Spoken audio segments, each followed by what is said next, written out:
اللہ तबारक व तआला ने अपने फजल करम से हम सबको रमजान अता फरमाया और फिर ईद उल फितर की खुशियां अता फरमाई, उसका जितना भी शुक्र अदा किया जाए कम है। अल्लाह ताला ने रमजान को ऐसा महीना बनाया कि कोई गया से गया गुजरा भी मुसलमान हो तो उसे अल्लाह ताला की तरफ रुजू करने की तौफीक हो जाती है। रोजे के जरिए भी अल्लाह तबारक व तआला का कुर्ब हासिल करने की कोशिश करता है बंदा। रात के वक्त में तरावीह के जरिए अल्लाह तबारक व तआला का कुर्ब हासिल करता है। आम दिनों के मुकाबले में ज्यादा अल्लाह ताला की इबादत की कोशिश करता है। तिलावत कुरान करीम की, जिक्र की, तस्बीह की, दुआओं की, ये सारी रमजान मुबारक की बरकत हैं। और जैसे मैं बार बार अर्ज करता रहता हूँ कि ये रमजान का महीना हो या कोई और मुकद्दस दिन और रात, ये अल्लाह ताला ने इसलिए बनाई है कि हम अपने दुनियावी काम धंधों में मशगूल रहकर गफलत का शिकार हो जाते हैं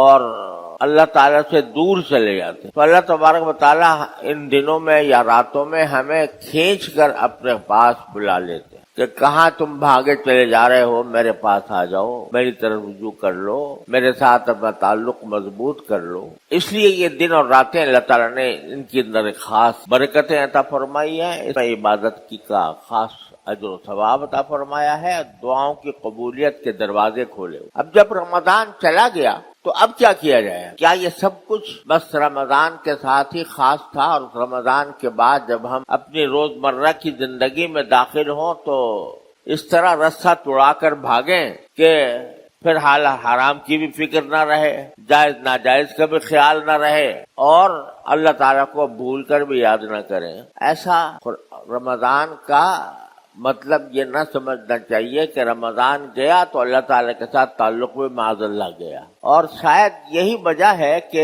कुरान करीम ने जहाँ रमजान के रोजों की तकमील का जिक्र किया है तो वहाँ ये आयत आई है जो मैंने आपके सामने पढ़ी। वहाँ आयत पूरी इस तरह है कि वली तुकमिलुल इद्दत वली तुकब्बिरुल्लाह अला मा हदाकुम व लअल्लकुम तशकुरून, कि ताकि तुम गिनती पूरी कर लो, रोजों की गिनती पूरी कर लो, 29 या 30 गिनती पूरी कर लो और अल्लाह की बड़ाई बयान करो उस तरीके पर जो अल्लाह ने तुमको बताया है। अल्लाह की बड़ाई बयान करो, इसकी तफसीर अक्सर मुफस्सिरीन ने ये की है कि इससे मुराद ईद की नमाज है। ईद की नमाज में जो तकबीरें आम नमाजों से ज्यादा कही जाती हैं, अल्लाह ताला की बड़ाई का बयान किया जाता है, उसका बयान लितुकब्बिरुल्लाह अला मा हदाकुम। एक तरफ गिनती पूरी कर ली रोजों की और दूसरी तरफ अल्लाह तबारक व तआला की हिदायत के मुताबिक तुमने उसकी तकबीर कही, उसकी बड़ाई बयान की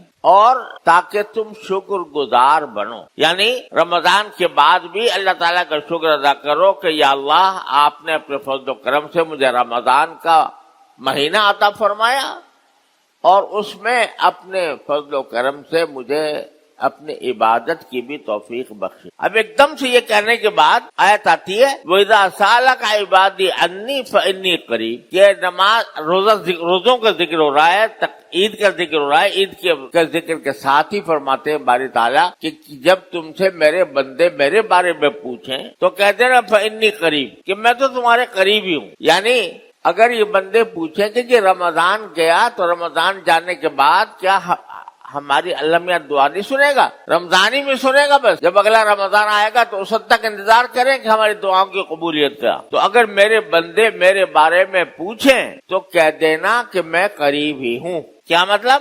कि मैं तो रमजान से पहले भी तुम्हारे करीब था, रमजान में भी करीब था, अब रमजान के बाद भी करीब रहूंगा। तुम ही हो जो तुम मुझसे दूर चले जाते हो। तुम समझते हो कि रमजान में अल्लाह के पास आएंगे और रमजान के बाद अल्लाह ताला के पास नहीं जाएंगे। ये तुम हो जो हमसे दूर चले जाते हो, वरना मैं तो तुम्हारे करीब हूँ हर वक्त, हर आन, हर महीने में, हर घर में, दिन में, हर रात में।